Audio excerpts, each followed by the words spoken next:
fazer uma série de 3 vídeos para entender melhor a estrutura da Bíblia Sagrada. Vamos utilizar uma Bíblia tradicional, que é a Almeida Corrigida Fiel, e nós vamos, neste primeiro vídeo, explicar as partes da Bíblia, as divisões que foram feitas ao longo do tempo para que houvesse uma compreensão melhor das Escrituras.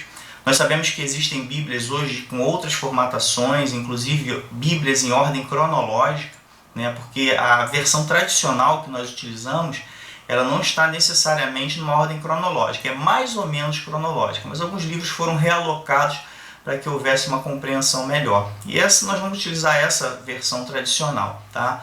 No segundo vídeo, nós vamos falar um pouquinho sobre o conteúdo de cada livro do Antigo Testamento, e no terceiro vídeo nós vamos falar um pouquinho sobre o conteúdo dos livros do Novo Testamento. Então, com essa série de 3 vídeos, a gente vai ter um panorama geral da Bíblia e acho que isso vai facilitar muito na compreensão, principalmente quem está começando a estudar a palavra ou quem tem a intenção de se aprofundar nas Escrituras. Tá? Então, como a gente comentou aqui, nós vamos falar sobre as partes da Bíblia, né, e as divisões que foram criadas didaticamente, tá? Nos livros originais, nos textos originais, não havia essas divisões, mas essas divisões foram criadas para ter uma facilidade. Então vamos entrar aqui nas nossas explicações e também um pouquinho de curiosidade. Para começar, eu queria explicar um pouquinho sobre a diferença entre estudar e ler, né? A gente está acostumado a orientar as pessoas a ler a Bíblia, ler a Bíblia, ler a Bíblia, e algumas pessoas se aventuram numa quantidade de leitura que às vezes não entra profundamente no texto sagrado.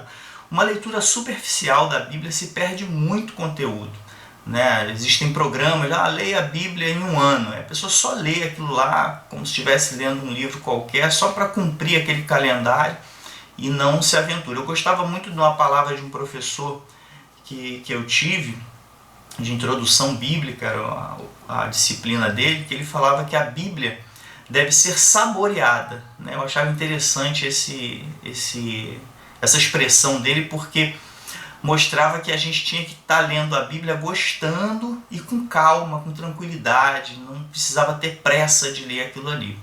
E realmente, quando a gente tem essa tranquilidade, a gente acaba se aprofundando, tomando gosto daquilo ali, tendo consciência do sabor que aquelas palavras ali têm para a nossa vida. Tá? Então eu costumo dizer, né, eu costumo orientar as pessoas para não ler a Bíblia, mas estudar a Bíblia. Então a gente lê, a gente procura entender o que está escrito, procura pesquisar quando não existe, quando não tem ali no nosso entendimento a facilidade de compreender. E existem comentários bíblicos que eu gosto muito de utilizar. Deixo até 2 aqui que eu costumo utilizar bastante. Moody, tá? Existem outros muito bons também, tá? Tô falando os que eu uso aqui, Moody e Champlin.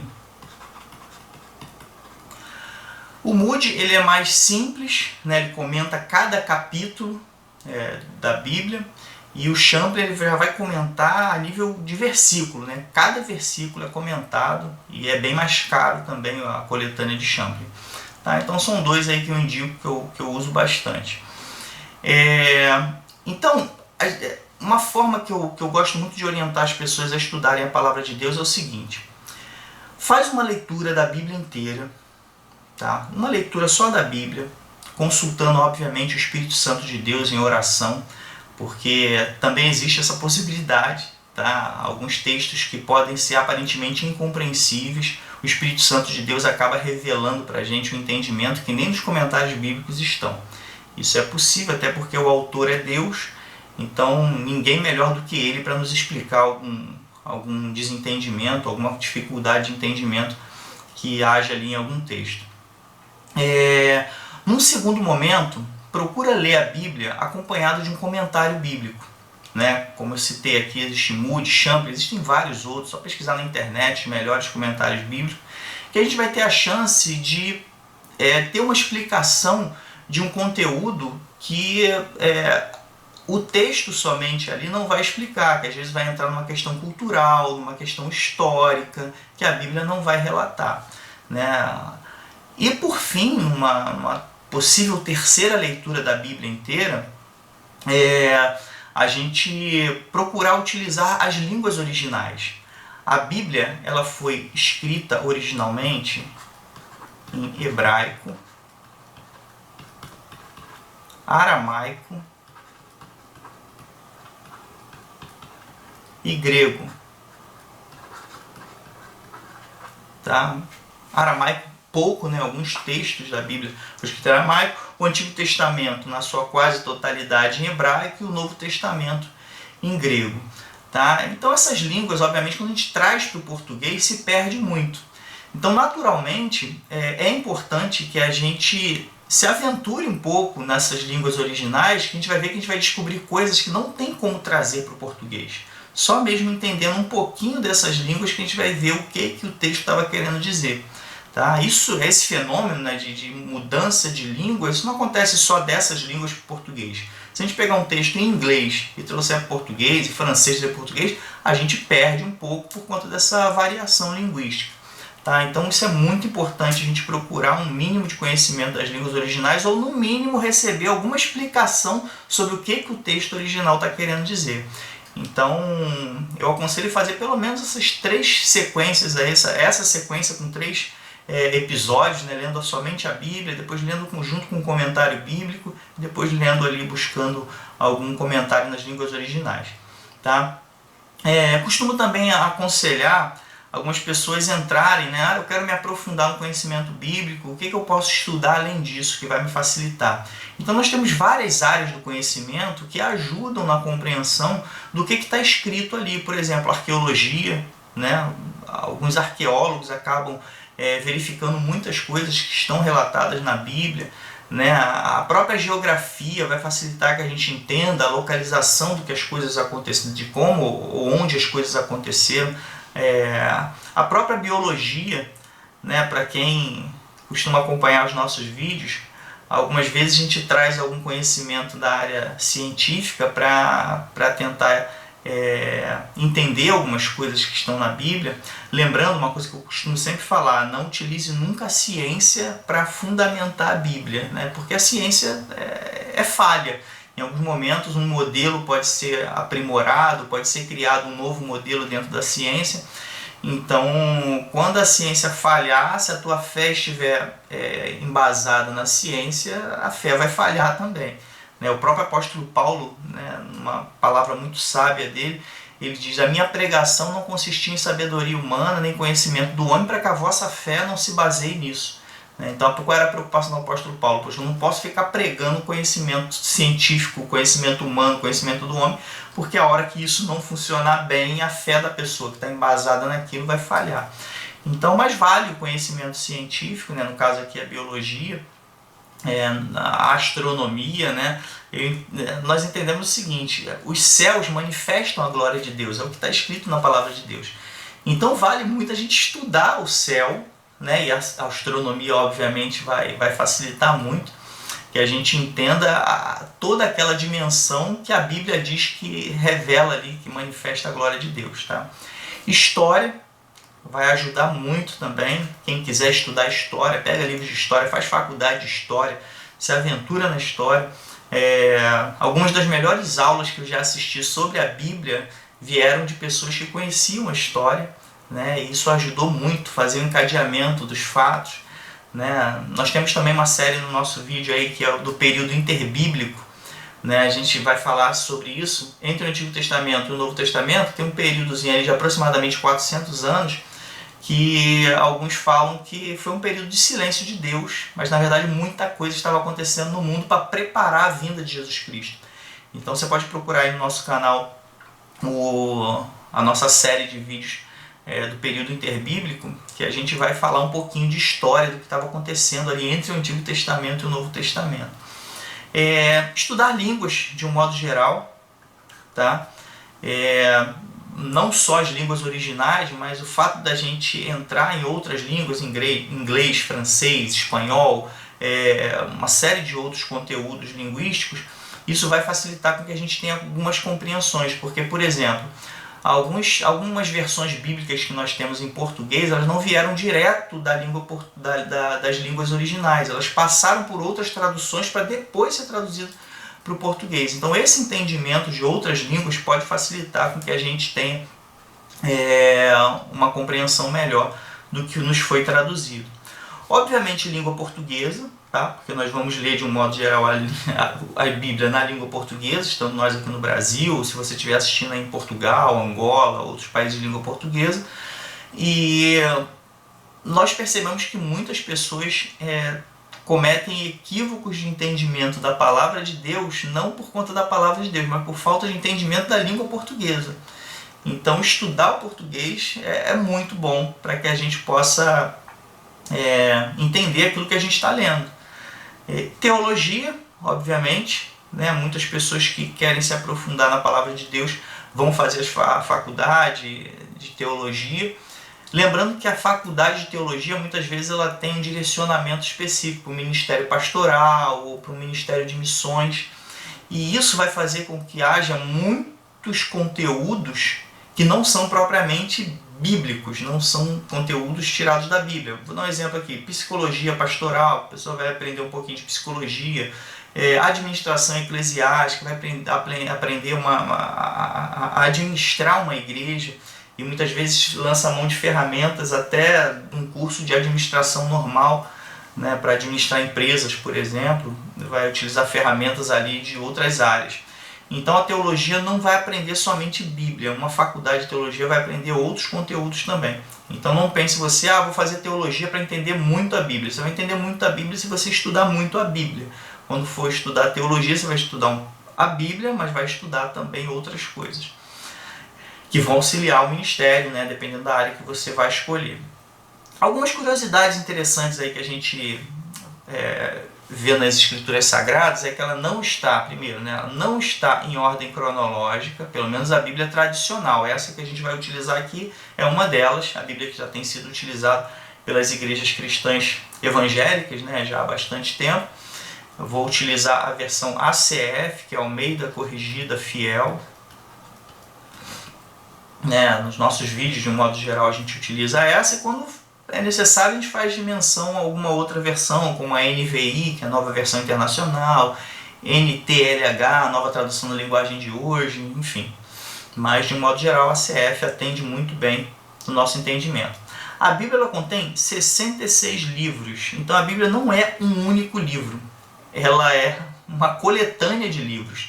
Então Gênesis é um livro, Êxodo é outro livro, e assim a gente vai até chegar em Apocalipse, que na versão tradicional da Bíblia, né, ela é o último livro.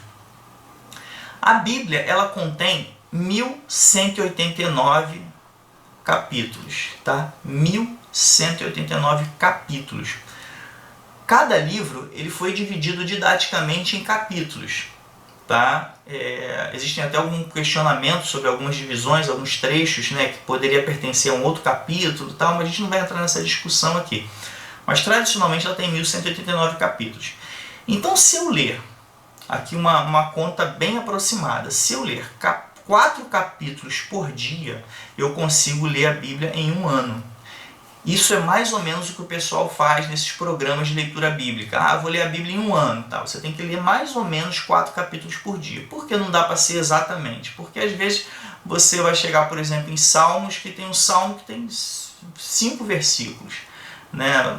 E da mesma forma você tem Salmo 119, por exemplo, que tem 150 versículos. Então você talvez no programa de tempo que você tenha, você não consegue ler o Salmo 119 e mais outros capítulos para completar 4, porque só aquele ali já vai levar muito tempo para você terminar. Né? Enquanto isso, alguns capítulos muito pequenininhos dá para você ler vários, né, no mesmo dia. Então, mas em média, fazendo uma conta matemática básica, né, a gente tendo ali os 1189 dividido, né, por 4, a gente vai bater ali aproximadamente no período de um ano. É o que as pessoas fazem, e volto a dizer, é algo que eu não aconselho muito, a não ser que você tenha tempo de sobra e tenha também uma concentração muito grande para poder fazer não uma leitura superficial, mas concentrado mesmo, buscando entendimento nessa leitura. Uma outra forma também de invertendo as contas, se nós lermos um capítulo por dia, nós vamos levar 4 anos. tá? Nós vamos levar 4 anos. Por incrível que pareça, essa leitura mais longa é a que eu acho mais interessante, porque quando você lê um capítulo por dia, você consegue se concentrar mais naquele capítulo ali. E basicamente, se concentrando mais e tendo mais tempo, você consegue investigar mais aquilo, como por exemplo, ser acompanhado de um comentário bíblico. Então você lê um capítulo, depois lê o comentário bíblico sobre aquele capítulo. Isso vai levar um bom tempo ali, 1 hora estudando por dia. E vai levar 4 anos para você completar a Bíblia, mas em compensação você vai ter muito mais conteúdo, vai estar muito mais fortalecido no conhecimento. Tá? Então eu acho essa forma, né, levando ali aproximadamente 4 anos, um capítulo por dia. O que me incomoda é às vezes nós nos tornarmos aqueles crentes que não se empenham nesse mistério de buscar conhecimento da palavra de Deus. Né? Às vezes passamos 20, 30 anos membros de uma comunidade eclesiástica e a gente não consegue ler a Bíblia sequer uma vez, ela inteira, né? De Gênesis até Apocalipse. Então imagina, se em 4 anos, lendo um capítulo por dia, você consegue ler a Bíblia em 4 anos, e eu já fiz isso e é muito prazeroso, deu mais ou menos 4 anos realmente, imagina você ficar 20 anos, quantas vezes a gente poderia ter lido esse manual que é a nossa regra de fé, é aquilo que nós acreditamos, né? A sociedade, de um modo geral, às vezes condena algumas práticas nossas, pura e simplesmente porque nós acreditamos num livro sagrado, que está ali a nossa orientação, o que nós devemos fazer, como nós devemos agir, como deve ser a nossa vida, como deve ser o regramento da nossa vida. E a gente lendo ali com calma, com paciência, nós temos 4 anos muitas vezes para poder conseguir concluir isso. E numa segunda leitura, né, ler acompanhado das línguas originais, enfim. É o que eu aconselho fazer. 4 anos, um capítulozinho por dia já vai ser maravilhoso. Um outro equívoco que algumas pessoas cometem, né, ao longo de sua jornada cristã é esperar somente a escola bíblica dominical no domingo, né, para estudar a Bíblia e, quando muito, ler uma revista lá, né? um estudo de uma revista. Isso sempre me incomodou. Tá? A gente passa a semana inteira sem estudar a Bíblia, sem conhecimento de nada, aí chega no domingo, na igreja pela manhã, aí vai estudar um capítulozinho de 3 páginas pequenas de uma revista, 2 páginas às vezes de uma revista. Então, dessa forma, você vai levar muitas décadas para conseguir estudar a Bíblia. Então no nosso entendimento, é necessário uma leitura diária, um conhecimento ali, tá? Todo dia você pegar, ler um pouquinho, separar um momento do teu dia para aquela meditação na palavra de Deus, tá bom? Um fato interessante aqui também, que são diversos autores inspirados. Tá? Essa inspiração está relacionada a Deus ter orientado essas pessoas a escrever, não necessariamente como uma psicografia, um ditado em que Deus fala e a pessoa vai lá e escreve. Isso não acontece. Em alguns momentos muito específicos, como Deus falando com Moisés, isso pode acontecer, escreve isso, isso e isso. Mas, de um modo geral, não foi dessa forma. O Espírito Santo de Deus inspirou essas pessoas, não ditou e não deu as palavras que eles tinham que escrever. Havia uma inspiração interna dessas pessoas vindo de Deus e eles escreveram com seus métodos, com a sua escrita, com a sua racionalidade. Tá? Um exemplo que eu gosto muito de citar é o Evangelho de Lucas. Né? Lucas começa já o livro falando: pareceu-me bem, ó excelentíssimo Teófilo, escrever-te estas coisas em ordem. O que ele estava dizendo ali? Pareceu-me bem eu escrever isso aqui. Ou seja, ele estava tendo um sentimentozinho dentro dele que estava impulsionando ele a escrever aquilo. Não teve nada do tipo: Deus falou comigo em sonhos, uma voz do céu em trovão mandou que eu escrevesse isso, isso, isso. Não. Ele falou: excelentíssimo Teófilo, que existe até uma discussão sobre esse Teófilo ser uma pessoa real ou ele estava utilizando o significado da palavra. Teófilo é amigo de Deus, então ele poderia estar ali também falando com todas as pessoas que têm afinidade com Deus, né, pelo significado da palavra. Mas enfim, sendo uma pessoa real, ele está falando geral para todos aqueles que são teófilos, né? A intenção ali é ele mostrar: estou sentindo um negócio aqui e isso está me motivando a escrever em ordem porque outras pessoas tentaram escrever e não conseguiram, eu vou escrever aqui na ordem dos fatos, né, onde ele vai relatar a história de Jesus com a visão de médico que ele era. Então a gente precisa entender, por esse caso específico de Lucas, que a inspiração de Deus não vem como uma voz do céu mandando, como que fala. Às vezes algo que está lá dentro da gente que está motivando a gente a fazer alguma coisa. Como acontece com a gente em outros aspectos da vida, né, que a gente sente que tem que fazer determinadas coisas. Então foram diversos autores inspirados. E essa inspiração veio de formas diferentes e eles utilizaram suas ferramentas, suas metodologias de forma diferente. Tá bom? E, inclusive, essas diferenças de escrita, né, vai facilitar com que a gente identifique alguns autores. Né, quando é difícil a gente identificar, fulano que escreveu o livro tal.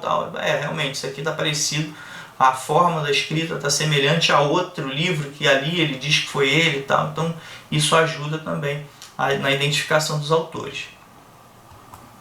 Então, vamos lá.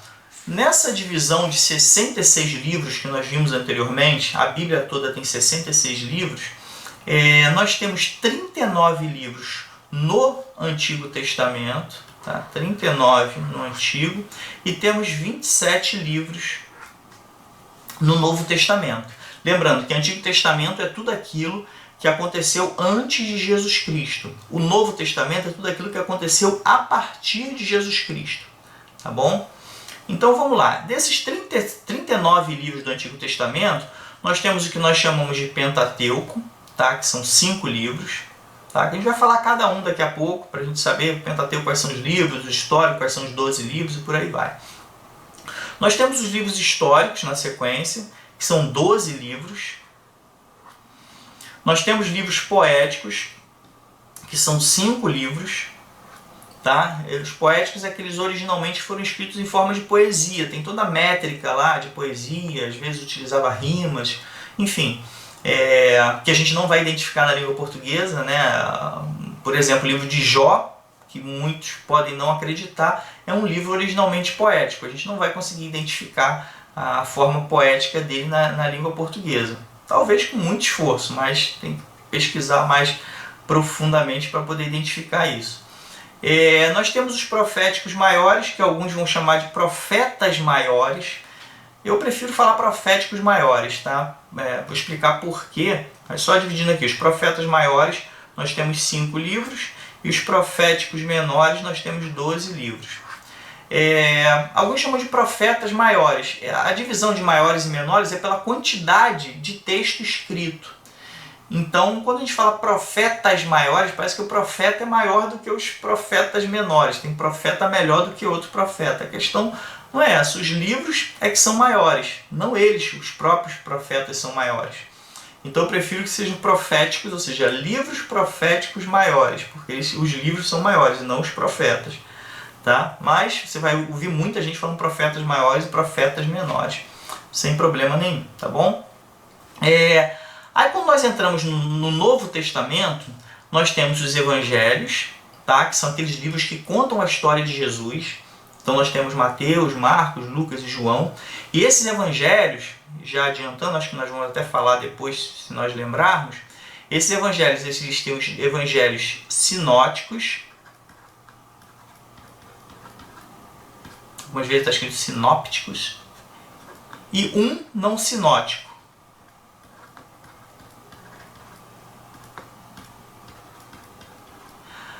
Os sinóticos é Mateus, Marcos e Lucas, tá? Porque eles tiveram as mesmas fontes ou muita coisa em comum. Não são livros exatamente iguais, tá? Muita coisa diferente.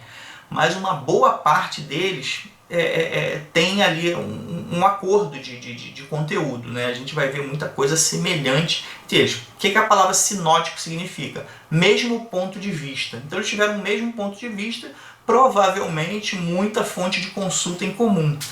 Isso é até importante a gente falar, que a inspiração de Deus não quer dizer que tudo aquilo veio da cabeça dele e ele foi escrevendo, não.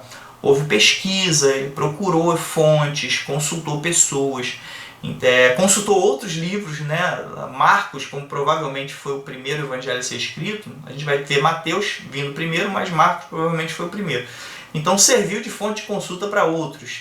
Então a gente Então esses três, Mateus, Marcos e Lucas, são os evangelhos sinóticos, têm o mesmo ponto de vista. Aí quando a gente chega em João, tem muita coisa diferente. Então ele foi escrito de um outro ponto de vista. E por isso ele é considerado não sinótico, ou seja, não teve o mesmo ponto de vista dos demais. Tá bom?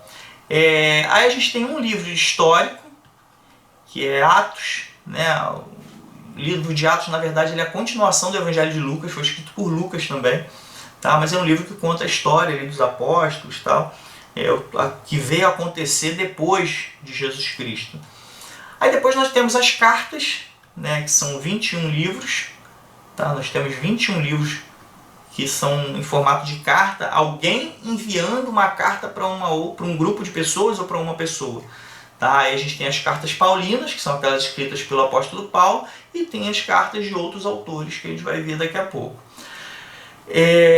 A gente tem, por final, o livro da Revelação, né? Que é o chamado Apocalipse. Né? Aí aqui a gente entra até na questão da língua que a gente comentou anteriormente. Quando a gente vai para o inglês, não está escrito Apocalipse, é Revelation. Não sei se minha pronúncia está certa, tá? Eu tenho até um amigo que fica me corrigindo nos vídeos, Barreira, do canal Sem Barreiras, que fala inglês, então eles de vez em quando me dão uns catu, você pronunciou o negócio errado aí. Então a gente tem o nome do livro em inglês é Revelation, que ele não, a gente aqui tem o livro da Revelação chamado Apocalipse. Lá é como se fosse o nome do livro fosse Revelação, né, na Bíblia inglesa. Então se você pegar uma Bíblia escrita em inglês, a gente vai ver que o nome do livro lá vai estar Revelação em inglês. Tá bom? Então vamos lá. O Pentateuco, né, que é a primeira parte, né, dos 5 primeiros livros da Bíblia. São esses 5 livros aqui, ó. Gênesis, Êxodo, Levítico, Números e Deuteronômio. Lembrando que esses livros do Antigo Testamento, nós vamos falar sobre o conteúdo de cada um no próximo vídeo, tá? E no terceiro vídeo dessa sequência, a gente vai falar do conteúdo de cada livro do Novo Testamento. Então aqui a gente não vai, né, explicar cada um, porque a gente vai falar isso no próximo vídeo. Tá? Então a gente tem esses 5 livros do que nós chamamos Pentateuco. Gênesis, Êxodo, Levítico, Números e Deuteronômio.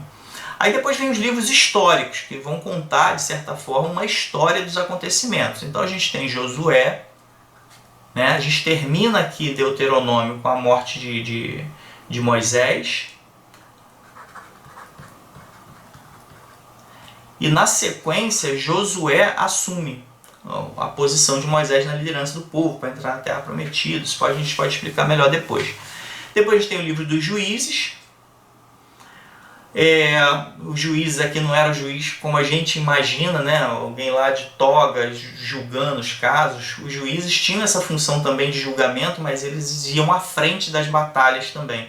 Eram homens guerreiros que lideravam o povo nas suas vitórias também. Tá? Então a gente vai ver o livro dos Juízes, depois Ruth, aí 1 Samuel e 2 Samuel, depois 1 Reis, 2 Reis, 1 Crônicas, 2 Crônicas, que são na verdade as crônicas dos reis de Israel e de Judá. Aí a gente tem o livro de Esdras, Neemias e Esther. Aí a gente encerra os livros históricos. Tá? Aí depois a gente entra nos livros poéticos. Né? Curiosamente, Jó está aqui, aquilo que a gente já comentou anteriormente. Originalmente esse livro foi escrito de forma poética, apesar de parecer que está contando uma história, e realmente foi algo que aconteceu, mas ele foi escrito, o autor inspirado escreveu aquilo ali em forma poética originalmente. Tem que ter uma capacidade absurda para você pegar um livro, uma história, e contar ela de uma forma poética. Né? Então, por isso é um dos livros mais lindos, né, que as pessoas consideram aí da história. Aí depois a gente tem Salmos, possivelmente o livro mais lido na Bíblia, Salmos. Muitas pessoas, principalmente antigas, gostam muito de se saborear nos Salmos. Aí depois a gente tem Provérbios, também um livro escrito de forma poética. Né? Tanto Salmo como Provérbios, na própria leitura na língua portuguesa, dá para a gente perceber em muitos momentos que se trata de uma poesia. Aí a gente tem Eclesiastes e a gente tem Cantares, né? Cantares de Salomão. Proféticos, né? Ou profetas. Né? Eu até dividi aqui quais são os maiores, esses aqui, ó, são os maiores. E esses aqui são os menores.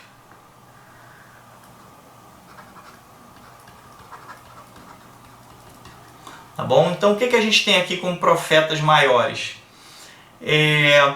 A gente tem aqui Isaías, Jeremias, Lamentações, né, que é uma continuação de Jeremias.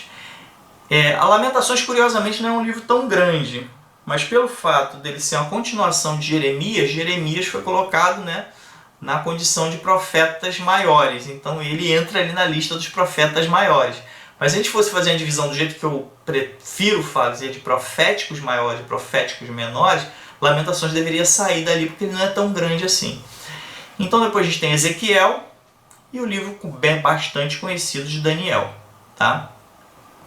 Aí os proféticos menores, a gente tem Oséias, Joel, Amós, Obadias, Jonas, um livro bastante conhecido, né? Muitas pessoas conhecem, mesmo quem nunca leu a Bíblia conhece a história de Jonas, engolido por um grande peixe, aquela história toda. Né? Miqueias, Naum, Abacuque, Sofonias, Ageu, Zacarias e Malaquias. Bom, então aqui a gente tem os proféticos, né, maiores e menores. Quando a gente encerra esse período ali dos profetas, a gente vai entrar no que nós chamamos de período interbíblico. Tá? Também é chamado de período intertestamentário. De repente esse período intertestamentário.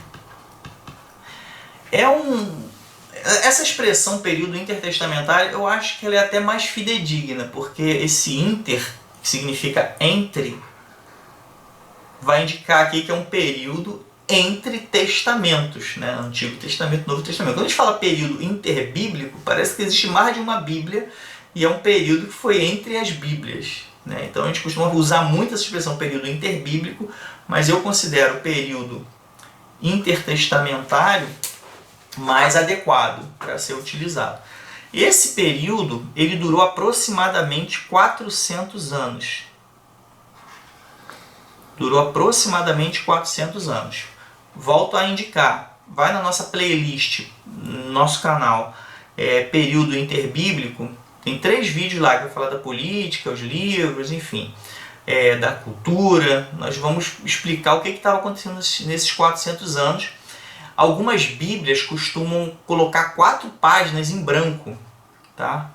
4 páginas em branco. É muito comum nas Bíblias mais antigas vocês encontrarem entre o Antigo Testamento e o Novo Testamento 4 folhas em branco. Algumas pessoas pensavam que ali é para anotação, algumas pessoas poderiam pensar até que aquilo ali foi erro, esqueceram de imprimir ali, ficou 4 páginas ali sem nada escrito. Mas se você tem essa Bíblia, vê lá se entre o Antigo Testamento e o Novo Testamento tem 4 páginas em branco ali. Essas páginas foram escritas em homenagem ao suposto silêncio de Deus nesse período. Tá? Que alguns acreditam que Deus não falou nada. Realmente a gente não tem registro inspirado de profetas nesse período, deixando algum registro ali, algum livro que possa fazer parte do cânon bíblico, dos livros selecionados como inspirados por Deus. Mas o que acontece ali é que Deus não estava em silêncio, havia toda uma preparação universal para a vinda de Jesus Cristo. Então muitas coisas aconteceram ali para que preparasse o mundo para a vinda de Jesus Cristo. Isso a gente vai explicar direitinho nessa nossa playlist, não vou aprofundar aqui, e eu aconselho vocês a assistirem tão logo possam esses nossos 3 vídeos lá do período interbíblico. Tá bom? Aí depois desse período intertestamentário, nesse período de aproximadamente 400 anos, aí a gente volta a ter livros inspirados escritos e a gente tradicionalmente começa por Mateus. Né? Aponta-se que Marcos é que foi o primeiro a ser escrito. Tá? Mas nas nossas Bíblias tradicionais começa por Mateus. E nós temos aqui os 4 evangelhos. Lembra que eu falei aqui? Ó, esses 3 primeiros são os sinóticos. E esse aqui é o não sinótico, que é João. Tá bom? Então esses aqui são os 4 evangelhos que nós temos na nossa Bíblia tradicional. Mateus, Marcos, Lucas e João. Aí na sequência a gente vem com Atos dos Apóstolos, que na verdade Atos é uma continuação do livro de Lucas. Tá bom? É a continuação do livro de Lucas. E curiosamente, Lucas no Novo Testamento é o autor que tem mais texto escrito. A gente vai pensar que Paulo é o maior autor, é considerado o maior autor pela quantidade de livros, porque Paulo escreveu muitas cartas que estão dentro do cânon bíblico, dos livros escritos, inspirados por Deus. Mas quando a gente junta Lucas e Atos, a gente tem mais textos que todos os livros que Paulo escreveu. Então Paulo escreveu mais livros e Lucas escreveu mais texto, né? Tem uma quantidade de texto maior quando a gente junta Lucas e Atos, tá bom? Então é o único livro histórico, né? Enquanto no Antigo Testamento nós temos vários livros históricos, o único histórico no Novo Testamento é Atos. Aí depois a gente entra nas cartas, tá? A gente tem aqui as cartas paulinas, são essas aqui, ó. Vem de Romanos até Filemon e provavelmente Hebreus.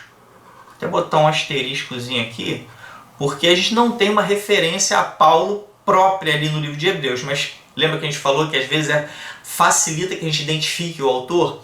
Existem apontamentos na escrita dos Hebreus que levam a crer que foi Paulo que escreveu também essa carta aos Hebreus, tá? Mas não tem ali totalmente certeza absoluta, sem sombra de dúvida nenhuma. Alguns vão até dizer que sim, por conta da estrutura do livro, mas não tem ali uma referência própria a Paulo, né? Então acredito que seja dele. Então todas essas cartas que eu envolvi são cartas paulinas, ou seja, cartas de Paulo que o apóstolo Paulo escreveu para as outras igrejas, tá? Ou para algumas pessoas especificamente. Quais são essas cartas?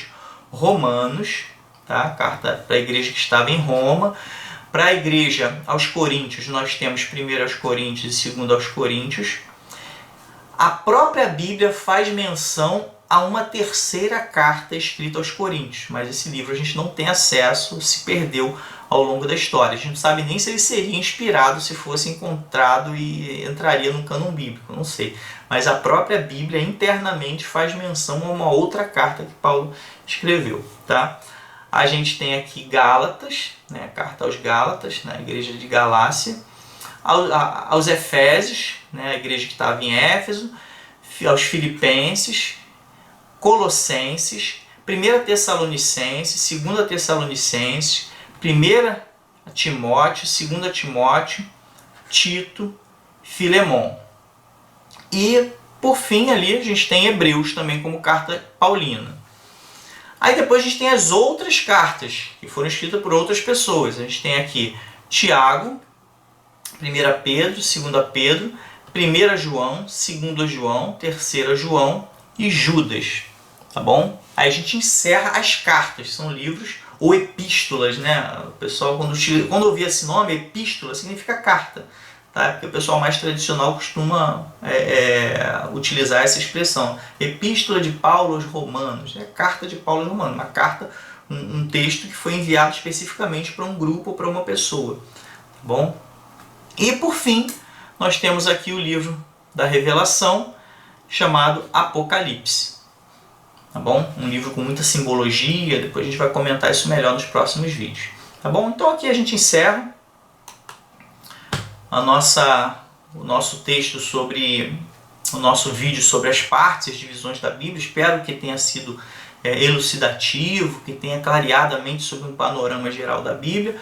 Lembrando, no próximo vídeo nós vamos falar sobre o conteúdo dos livros do Antigo Testamento e no terceiro vídeo dessa sequência, o conteúdo de cada livro do Novo Testamento, tá bom? Aqui tá os nossos contatos, tá? Isso aqui, @Glauco Rocha Machado, são os meus perfis no Instagram e Facebook, se você quiser seguir lá.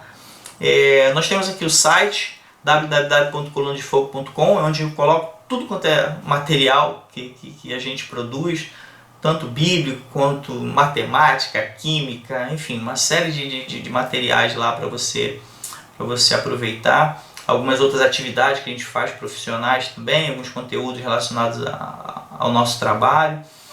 E a gente tem aqui o canal Coluna de Fogo, que eu convido você a se inscrever.